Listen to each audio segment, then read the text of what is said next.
Revenons sur les épreuves hors session de l'examen d'État édition 2020-2021 lancé lundi par le ministre de l'Enseignement professionnel et technique Mbanza-Ngungu. Le gouvernement provincial de Lualaba a pris en charge les frais de participation aux épreuves hors session 2020-2021. L'annonce a été faite lors du lancement de ce rendez-vous par le gouverneur intérimaire Fifi Masuka qui a choisi l'Institut technique Mutoshi de Kolosi pour le coup d'envoi.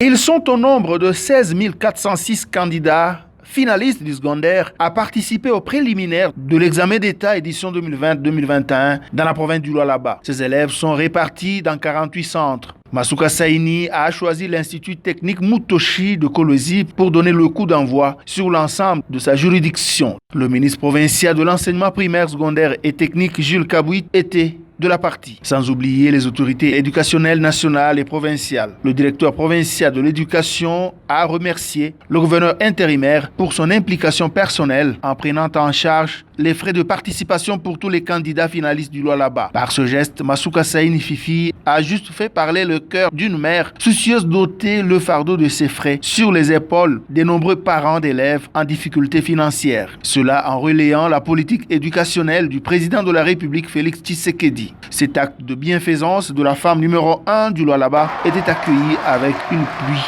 d'applaudissements et de cris de joie dans le camp des bénéficiaires.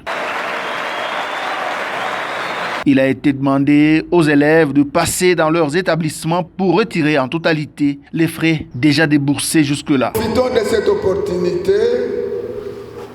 de demander à tous les chefs d'établissement qui ont versé l'argent payé par les finalistes auprès de l'inspection principale provinciale de retirer à la fin de la passation afin de restituer aux élèves pour les parents. Le gouverneur AI de la province du Cobalt a rendu hommage au premier citoyen de la RDC, Tshisekedi Tshilombo, pour avoir sauvé cette année scolaire minée par le coronavirus. C'était aussi l'occasion pour Fifi Masuka de sensibiliser ses élèves au respect strict des gestes barrières pour barrer la route à la très dangereuse troisième vague de la COVID-19. Puis, l'autorité provinciale a exhorté tous les candidats finalistes à travailler en toute sérénité avant de souhaiter voir sa province être classée en première position lors de la publication des résultats. Je suis très fière parce que je sais que le Seigneur que nous venons de prier va faire de vous des meilleurs de la République démocratique du Congo. Pour qu'aujourd'hui nous soyons dans cette salle, malgré que dans d'autres contrées du monde, il y a encore des cours en ligne, mais vous êtes là.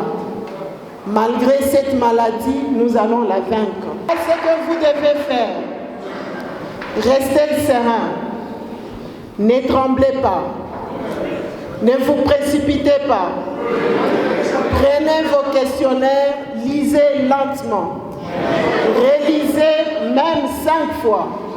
S'il faut relire même 10 fois, faites-le. C'était aussi le moment de déballer les items en présence des finalistes témoins et autres agents de l'État habilités. Masuka Saini a remis symboliquement aux candidats les items. La province du Lualaba est sur une courbe ascendante quant aux résultats. Elle est partie de 56% en 2017 pour se retrouver à 82% l'année dernière. Cette performance réconforte la position de Masuka Saini qui veut que cette année, les élèves finalistes atteignent 100%. La chef de l'exécutif provincial a apporté le même message d'encouragement spirituel et moral aux élèves d'autres centres de Kolosi tels que l'école Salvatore et le lycée Mwanga. Pour cette édition, le Lualaba connaît la participation de 9 351 garçons, soit 57%, et 7 055 filles, soit 43%.